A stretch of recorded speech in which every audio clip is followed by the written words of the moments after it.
Yo, yo, yo, SpaghettiOs, what is crack-a-lackin'? I'm Josh Ryzik here with Bryant Koleski, and welcome to the Back of the End Zone podcast. Today, we have some heat coming at you, and it's going to be a fun episode, Bryant. You got away with intros, my friend. Today's episode, since our guest plays for South Alabama, we're going to talk about them with their season that they just accomplished, going 10-3, being bowl eligible. Just one of the best seasons in this program's history. With how the trajectory of the program has changed, how the expectations are rising for South Alabama football, and just where they are now, and what can we expect for them this season. And our guest today, our first in-person guest, is none other than quarterback Carter Bradley. The Heisman dark horse this year. Stay tuned. This man is a Heisman dark horse. I'm telling you right now. Yeah. Just wait. Dude's got a rocket for an arm. I mean, he's a great dude all around, and he's a leader out on the field. I mean, being part of the video staff, just seeing what this guy's done day in and day out on the field, off the field, as I have tremendous respect for what he does. So let's bring in Carter and get this thing rocking. Oh yeah.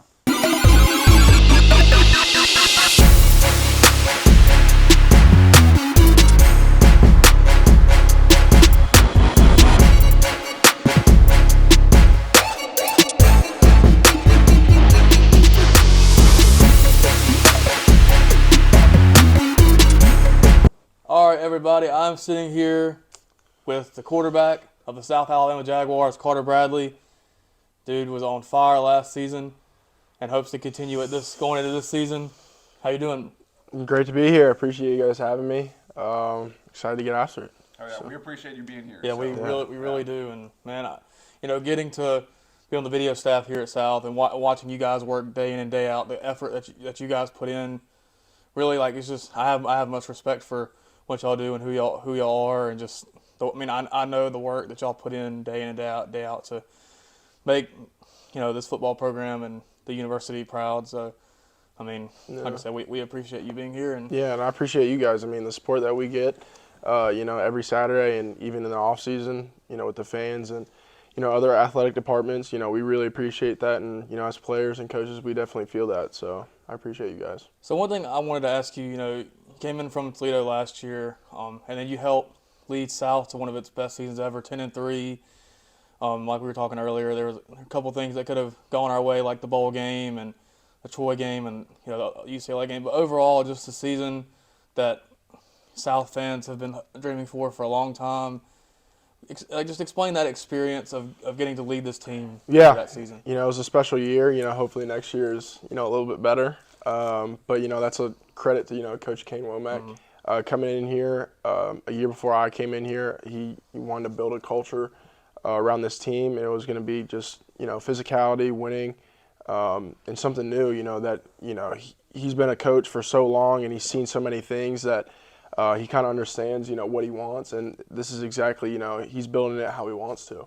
But it was definitely something really cool to be a part of. Not a lot of people can say they won 10 games in 1 year. So, but yeah, it was a fun year, and hope next year is a little bit better. And so that goes, leading up to my next question, the expectations going into this season. Being out at spring practice the last 3 days at health practice, it seems a lot more polished. A lot more cleaner now that we have a lot of returning guys, like you, and most of the offense is returning. You got some season transfers coming in, like Javon Ivory from Memphis, and the defense is still going to be, as great as it was last year. So, how do you feel like the expectations are this season, especially since now after this season that y'all have accomplished? Do you think they're higher? Yeah, I think we have our own standards and our own expectations. Going in to this next year and looking back at last year, I think this next year everything should be a lot more cleaner on the offensive side. Guys are comfortable with each other. We're building more of a consistency, with each other. So I think going into next year, it's going to be, it's going to be fun. It's going to be entertaining. People already know kind of who we are just off this year, so they're going to be excited to see what's going on week 1 at Tulane, which is going to be fun.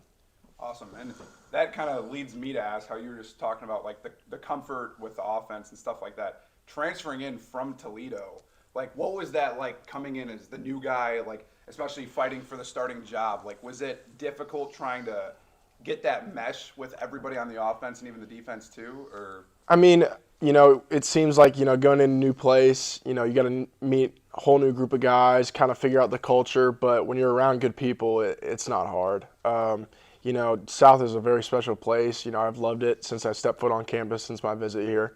Every day I have a lot of joy going into work with those guys. But definitely, I mean, putting your name in the transfer portal, not knowing where you're going to go, even if you're going to play or not, because, I mean, there's been so many people who have entered it.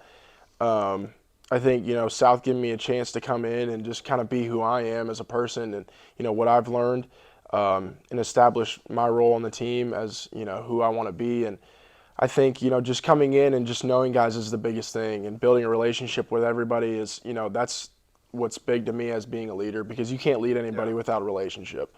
And how guys go and how guys, what their why is, I think relationship is huge. So coming in here, I think that was the biggest thing for me, is just building a relationship with people, knowing, who they are, where they're from, and what's their why, and going on from there. All right, and then that also leads me to ask, when you transferred here, or when you entered the portal from Toledo, was the transfer portal more of teams coming out and reaching out to you right away, or did you actually have to go out and try and put your foot in those doors too to get an opportunity somewhere else to play? So I got in it fairly early. So week 12 or 13 happened. So our final game that Sunday, I entered the transfer portal, and it kind of just hit off from there. Teams usually reach out to you. If you know players on some teams, I know some guys, will reach out to their friends and be like, hey, can you put a word in for my coach? Luckily, I was fortunate enough I didn't have to do that. But usually they'll come after you. They'll either get in some sort of touch, either Twitter, phone numbers from, recruiting in high school. I mean, I had some coaches hit me up from high school that I think I wouldn't hear from again, and ended up 4 years later, I, still had a good relationship with.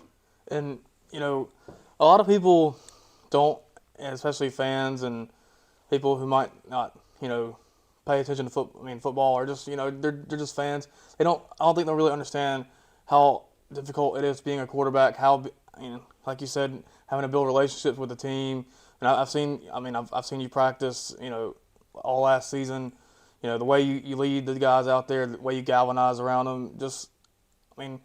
What's that process like of being able to lead those guys and having to get those guys to come around you when times get tough and when the nit and grit of the season really start to hit y'all hard? Yeah, and I think that's all off-season stuff. That's all, building relationships with guys. I mean, even just going, when you're at home saying, hey, why don't you come over, we'll grill steaks, we'll get on the game, or doing something like that, doing stuff that they like to do. I think that's first off, but then also it's in the weight room. It's showing guys how much you care about your work and your craft, and that you're willing to do anything possible, and bringing them along also with you. I think that's the biggest thing, and you're not just the only one working, but you're bringing guys along. I think that's what's huge in this whole thing. And then once you build that, I think you then have to start to make plays. Yeah. Once you start to make plays, guys understand, okay, this guy's, he can play. He's working with us. He wants to see us grow. He wants to see us get better. That's the type of guy who I want to follow. And it's being that every day and being consistent. So then when things get tough, they have someone to lean on. They're like, hey, he's been through it. He understands the whole process, and that's the guy who we want. So there was definitely some games that we had to gut out, like going to Georgia Southern, falling behind what was it, 2 touchdowns, having to come back, and that the Arkansas State game, even though you won, you still won, played in the rain, soaking wet, and then Southern Miss was a great game that we had to pull out late. I see the work y'all put in and put out, and it showed on the field, and like I said, tremendous respect. I appreciate that. Thank you. Yeah. I want to kind of go back to you leading South to having one of the greatest seasons that South has ever had, and you personally having your greatest season that you ever had with over 3,300 passing yards and 28 passing touchdowns, putting yourself a top 20 quarterback in those categories in the nation.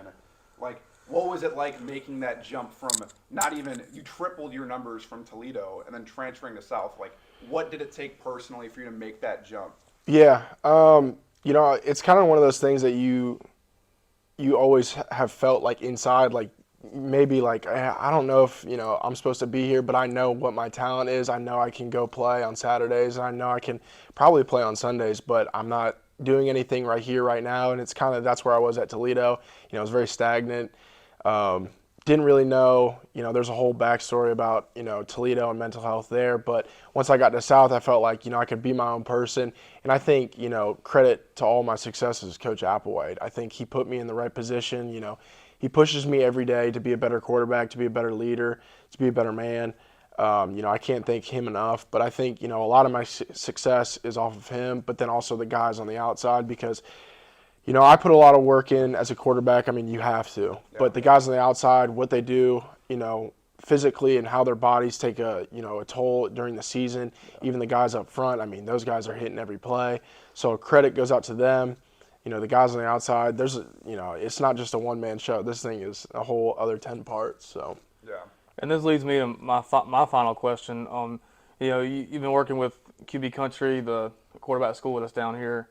I've seen, videos of you working with, Stetson Bennett from Georgia. I've seen where Daniel Jones has been down here, Arch Manning, a couple of days ago. What was it like to work with those guys as well, and with the off-season work, just with with other quarterbacks in general, you get a sense and feel of how they play the game as well, and just being in that kind of community. Yeah, definitely. It's cool. It's a cool experience because you get to see these big name guys and see okay, well, what does it take to be what they are, and you can take little things from them and say, okay, well, he's really good at this. Well, he's really good at this. Well, I think I'm really good at this, but maybe I can implement that into my game, and it might make me a whole lot smoother. Yeah. It might make me process oriented a whole lot quicker.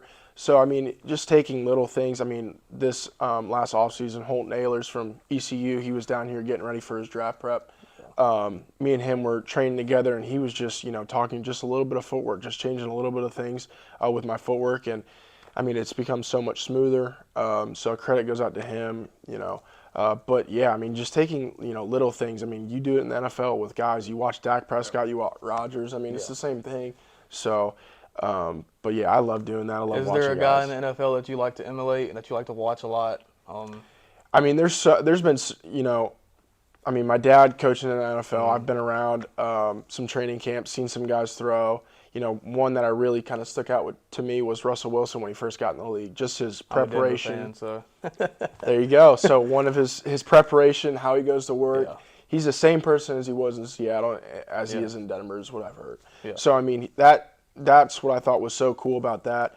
I think, Rodgers is definitely just where my arm slot is and where his arm slot is. I've kind of just modeled that footwork-wise. I think also how you attack the game, who I've become, close with is Phillip Rivers. How competitive he is on Sundays, his preparation. I think, he's a quarterback that you definitely want to look at from a mental standpoint, and that, he's one of the best. Yeah. That also alludes me towards one of my questions about having your dad with a legendary and extensive NFL coaching career. Do you give him credit for being able to help you read defenses the way you can and being able to just play the game you do? Yeah, definitely. I think defensive, terminology and what they're trying to do. He's definitely helped me out a ton from that side of things. But I think even more just being a leader. I think his leadership skills are one of the things that is underlooked. Because he's, he just wants to see people get better, and he's willing to do whatever it takes for guys to be at their best. And I think, him, all the stories that he has, all the books that he's read, he's established onto my life and how I can, put that onto people here at South. Yeah. So I think, a credit goes out to him just for teaching me just ball, and then just from a leadership standpoint too. Awesome. And then I have one more question. It's kind of like a hot take, but not really a hot take. But so, transferring from Toledo, a G5 school, to South, another G5 school, and end your career at Toledo and at South. At Toledo, you played number 8 Notre Dame, I believe, and then here playing UCLA last year. Both those teams, top 25, powerhouse, Power 5 schools, and being at a G5 school. Do you think that G5 schools deserve more credit, especially South making the jump and all these G5 schools? Do you think that they're crapped on a little bit more because of the fact that they're maybe not as competitive? You look at, the SEC and you look at all the guys who go there, and just talent-wise, I mean, it's special there in the SEC. I mean, you look at Big Ten, I mean, there's a lot of guys in there. I mean, there's always something that sticks out to me. I took a visit to Alabama when Jalen Hurts was there, and he told me one of the things was it doesn't matter where you go because if you can ball, you can ball. That's it. That's all it is. If you can play football, you can play football. Like, it doesn't matter, whether you're at a G5, you're at a D2 or D3 or NAIA, or you're at the SEC in the SEC championship or winning a natty. It doesn't matter. If you can ball, you can ball. They'll find you. So I think, G5 is definitely, I think, maybe a little bit more underlooked, but I don't think, the respect. I think there's a lot of respect for it. I think there's a lot of respect for the MAC. I think there is definitely for the Sun Belt. I mean, you get guys transferred from Alabama, Auburn who want a second chance. They come in here. They don't want to leave the South. They don't really go anywhere else. They come here. They go to Troy. They go to, South Alabama. They go to those spots because it's one closer to home, or it just feels like the SEC. So, yeah, I mean, that's kind of my take. I don't think G5 is, under-respected. I think there is a lot of respect for it, but I think just SEC is just, it's the SEC. Yeah, So. Well, Carter, man, we enjoyed this. We appreciate you coming on, and maybe before the season starts in August, we can have you on again to discuss, what the schedule's going to be like and stuff like that. But, man, you're our first in-person guest. Well, I appreciate it, man. It's awesome to be here. So.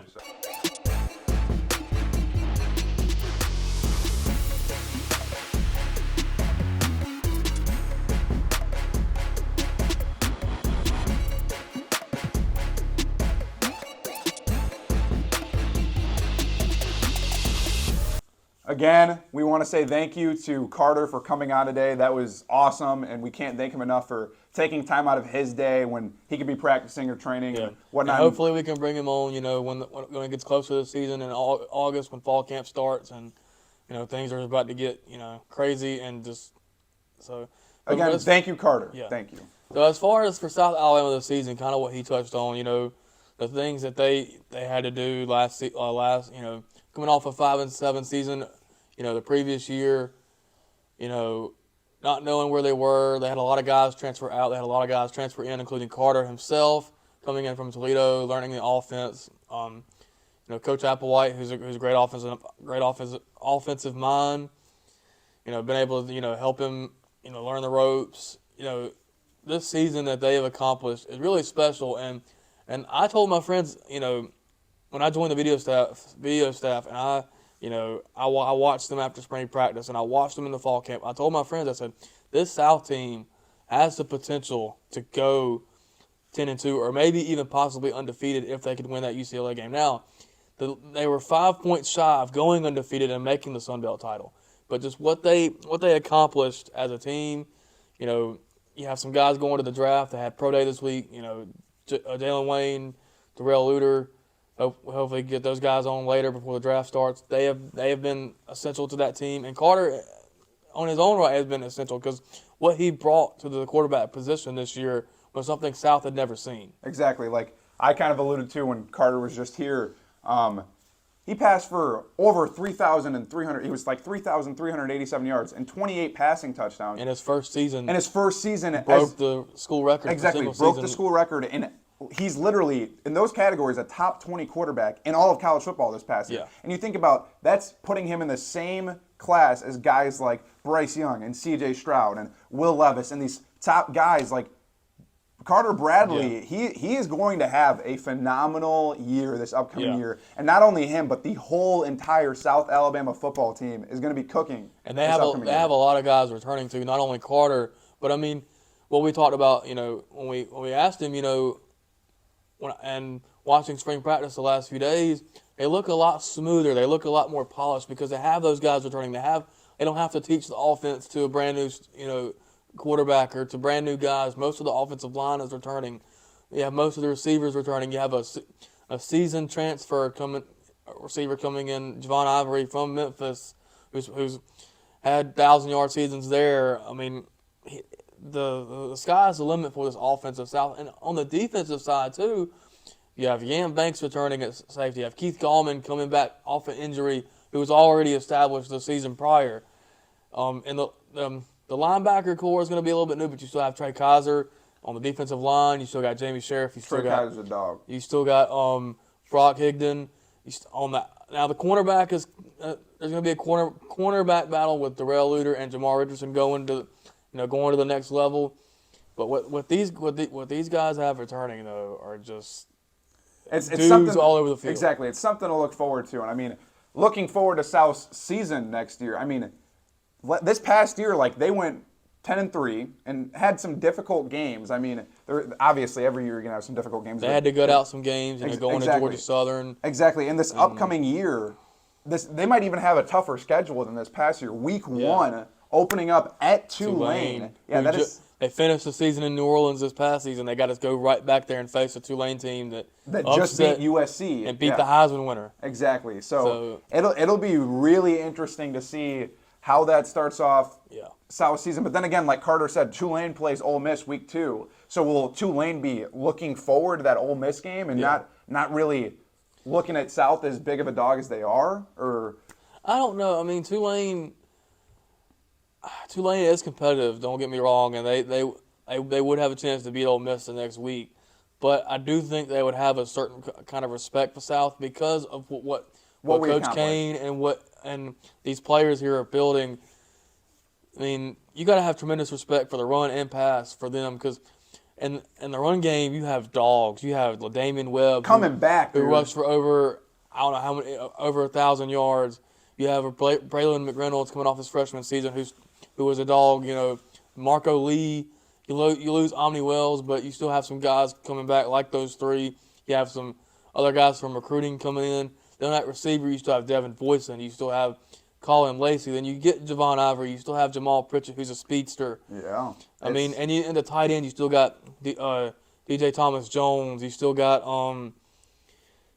Tennyson. You still got a bunch of guys that are there. There's a lot of depth. There's a lot of those pieces that we need, where it's not like, yes, we're losing a couple of guys. Like losing Jalen Wayne on offense, that's huge. That is a huge missing piece, but there's other guys on the roster. Kind of like losing Jalen Tolbert. Exactly. And then Jalen Wayne steps in and the rest of the receivers. Exactly, and I think Colin Lacey has a huge chance to step up and do the same thing, and same with the voice. But like, it's going to be interesting to see because South has a lot of depth going into this upcoming year, and I think LaDamian Webb is going to be scary. He was scary this past year, but I think he's going to be even scarier going into this upcoming year. Yeah. And same with Carter. Like we have an offense that can do it all. Yeah. And I mean, for a G5 school, I don't think there's that many offenses in the G5 and in the Sun Belt alone that have an offense and even a defense like South Alabama. And I remember, talking about that Georgia Southern game, and I talked about it with Carter. We talked about it with Carter.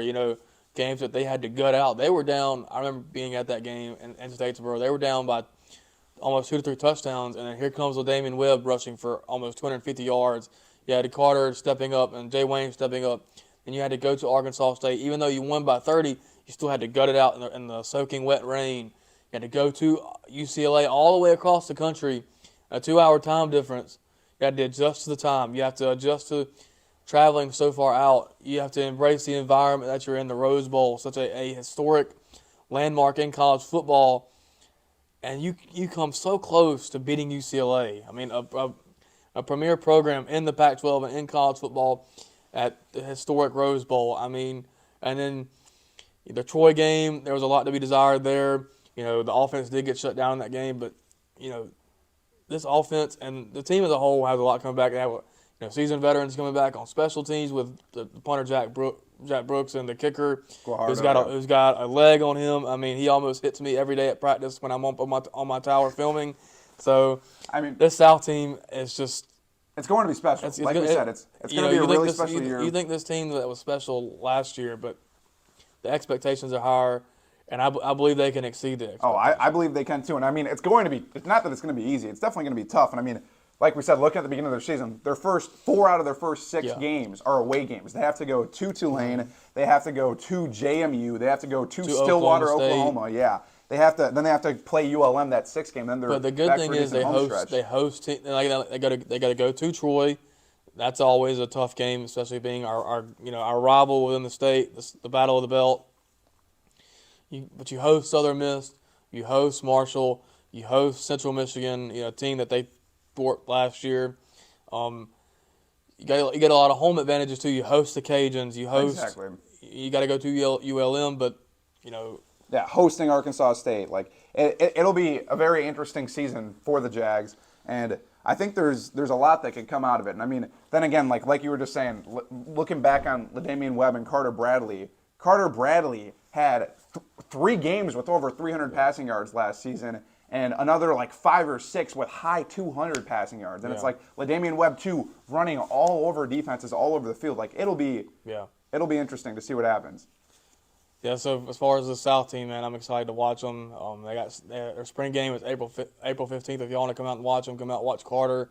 They just finished pro day. They got 2 guys that are probably going to get drafted next year or next month with Jay Wayne and Darrell Luter. The team that they had what they accomplished was special, and the expectations are higher. And like I said, I believe they exceed them. I'm calling my shot. I'm not being biased here. I might be a little biased. South will win the Sun Belt this year. Oh, at 100%. And that actually makes me want to give this a little hot take. South is going to be the best G5 school in the nation this upcoming year. You think Cotton Bowl? I think that South has a chance to get further than any other Group of 5 school. They have some tough games to start out the year, but I have a very strong feeling that they have a chance to go really far. And like Carter even alluded to it earlier, I asked him if G5 schools deserve that respect. And like obviously, yes, there's a difference in play between the SEC and G5 schools. But I think that G5 schools are starting to make that jump and become a lot more competitive. And I mean, we're seeing it with the G5 schools that are moving to the Big 12 and Cincinnati and UCF and all those schools. I think South is one of the next schools that can make that jump and that are going to freak out the nation. Because I remember last year, when South lost to UCLA by 1, everyone all over social media is like, South Alabama lost to UCLA by 1. Oh, UCLA must be horrible. And UCLA was celebrating in the locker room after that. Exactly. I remember, they beat them by 1 point on a last-second field goal. You beat a team that came all the way across the country, and you paid, I don't know how much money, probably millions, to come and play you. You beat them by 1 point. Exactly. And South led the entire game until those last 2 seconds. Exactly. And the nation was freaked out like, who the hell is South Alabama? What's going on? South Alabama is going to be put on the map this year for this year's upcoming I think season. they've already been put on the map, but I think they do win the Sun Belt this year. I do think, Cotton Bowl expectations are kind of, I think because the best Group of 5 school gets to play in the Cotton Bowl, which we saw with Tulane, when they won the Cotton Bowl with USC having Caleb Williams, and that could have been South this year, but the South made tremendous progress as a program and as a football team in general. We're excited to see what they do this year. We're excited to see what Carter does because, let me tell you, he's got the potential to play at the next level. Probably more than any quarterback South has ever had. He's got the arm, he's got poise, he's got all the traits that you want in a quarterback. He's tall too. I mean, when you shook his hand, you said he got big hands, and you need that as a quarterback. And just his history as well. I mean, getting to work with guys and being around his dad, who's had like you said, a tremendous NFL career as a player and a coach. Exactly. Yeah, so obviously, he's the defensive coordinator for the Colts currently. That's he has that mindset, and it's obviously reflected on Carter, with Carter being a great passer, just great under pressure too, poised under pressure, and knowing how to read defenses. And I saw a little bit of the attention he's been gathering at Pro Day too. They had Pro Day on Monday, and while guys were zeroed in on the guys that, while the scouts were zeroed in on the guys that South was being draft eligible this year, a lot of the scouts were talking to Carter, and they were talking. And he threw, and he made some great plays, and given his, Jay Wayne, who was there, the only receiver there, and Omni Wells, the running back, giving him opportunities to make plays on Pro Day. But, I mean, he was getting a lot of attention from the scouts as well, and potentially next year he might be able to participate in the Senior Bowl and the Combine. Just this team, man, I believe they're going to be very special, even more so than last year, and we're going to see, man. I mean, yeah, we will see.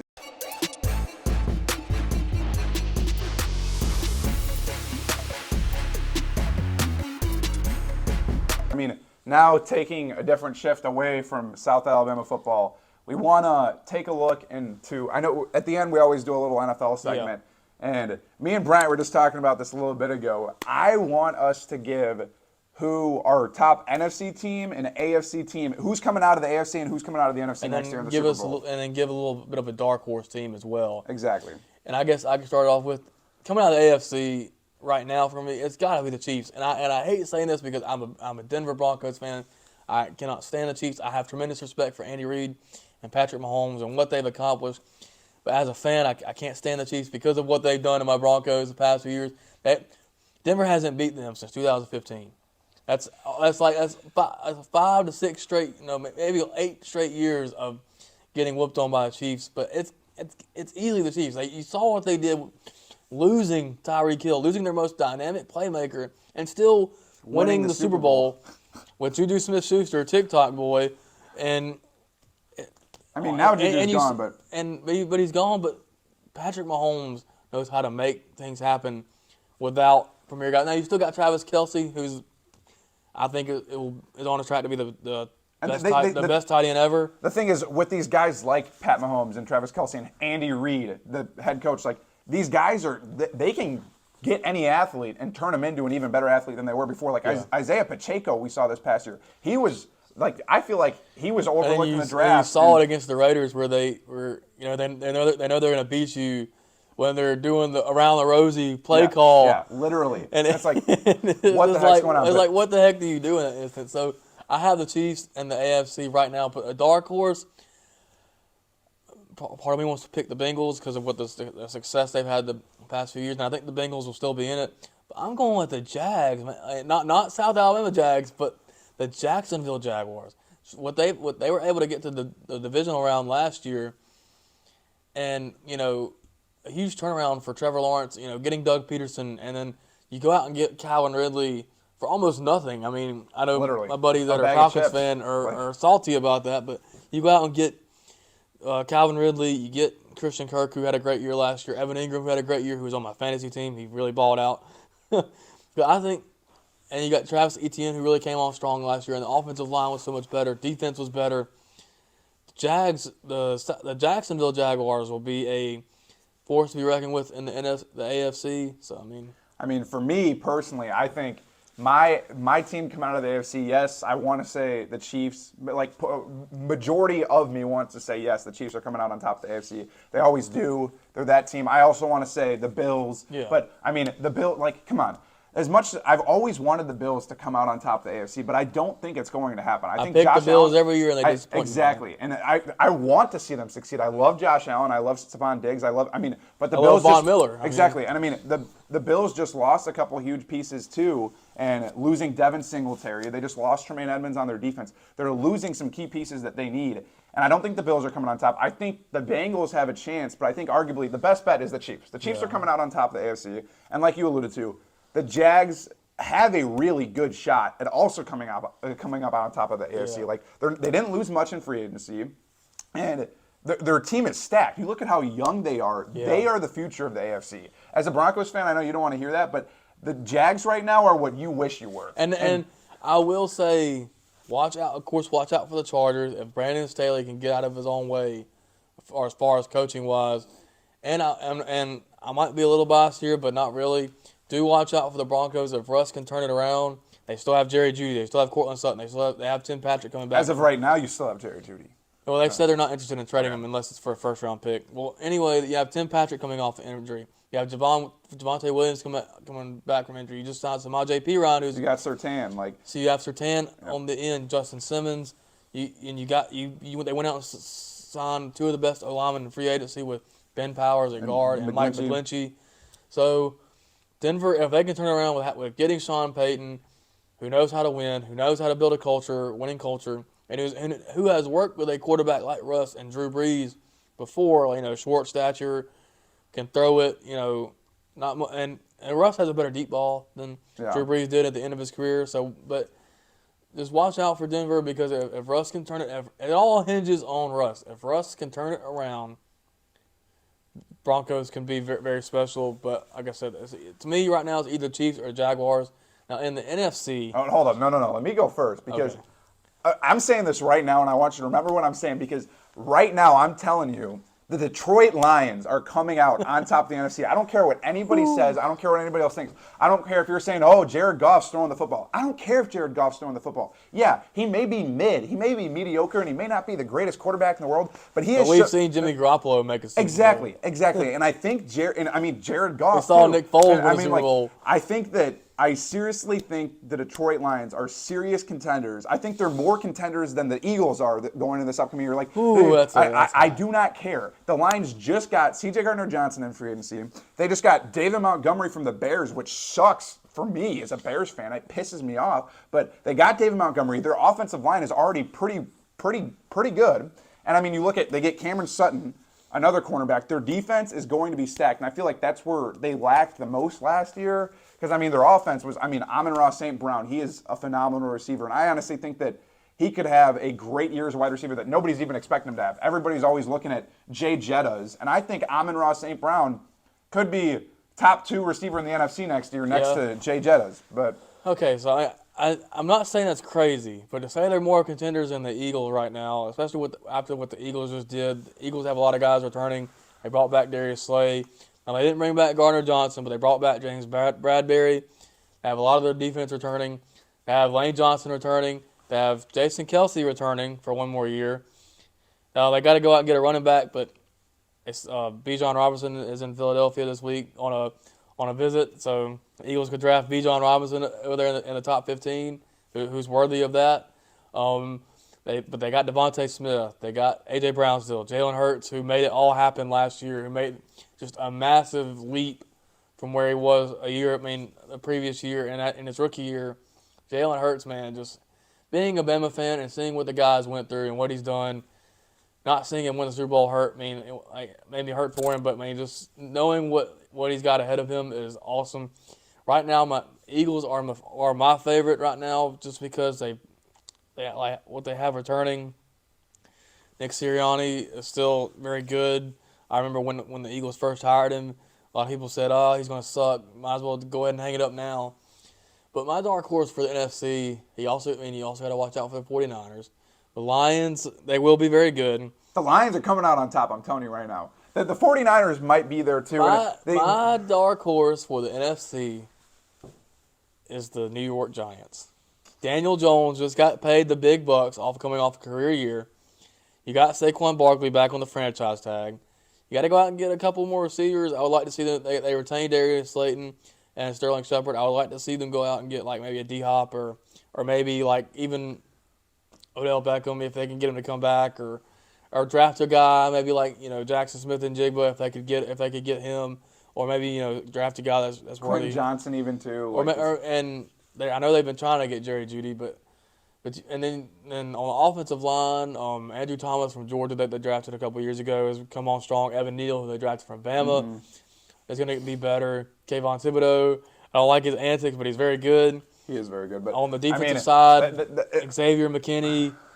The Giants have a lot going for them, but they're in the division with the Eagles and the Cowboys. And the Cowboys, I think, will be a little bit better, but the Cowboys, We'll see. It'll be very interesting to see what happens, and I still am going to stand strong by the Detroit Lions are coming out on top of the NFC. And you can't forget that I said that, because next year we're going to see it happen. Just wait. We'll see. And as a Bears fan, I don't want to see it happen, but I mean the Lions have hurt for so long. Like it's going to happen. I'm telling you right now. We'll see. The Lions, they have a lot of respect for me. I like Dan Campbell. I like his demeanor. Bite kneecaps. But man. Right now, if I had to pick the Super Bowl today, who's going to play in the Super Bowl, it'd be a rematch of this year's. It'd be Eagles-Chiefs, just because they're the two best teams right now. Makes sense. Right now I'm going to go Lions-Chiefs. I'm going to go Chiefs coming out on top. They're going to go back-to-back, but I got the Lions getting there. I got the Eagles getting revenge on the Chiefs. We'll see what happens. But we'll see. And we enjoyed this episode. Having Carter on was a blessing. Just getting his perspective as a quarterback. What he accomplished this season and what he's going to accomplish and going into this season is just huge. And we hope to get more South players on as well, and other players from other teams as well. We hope to try and get maybe Wayne and Luter on, who are about to get drafted. So it's going to be a lot of fun going forward, and Yeah, we appreciate Carter's time more than he knows, more than anybody knows, and we just look forward to the future of this podcast growing, and we appreciate you guys for tuning in. This is Back of the End Zone podcast. I'm Josh Reisig here with Brian Koleski, and thank you. See you next week.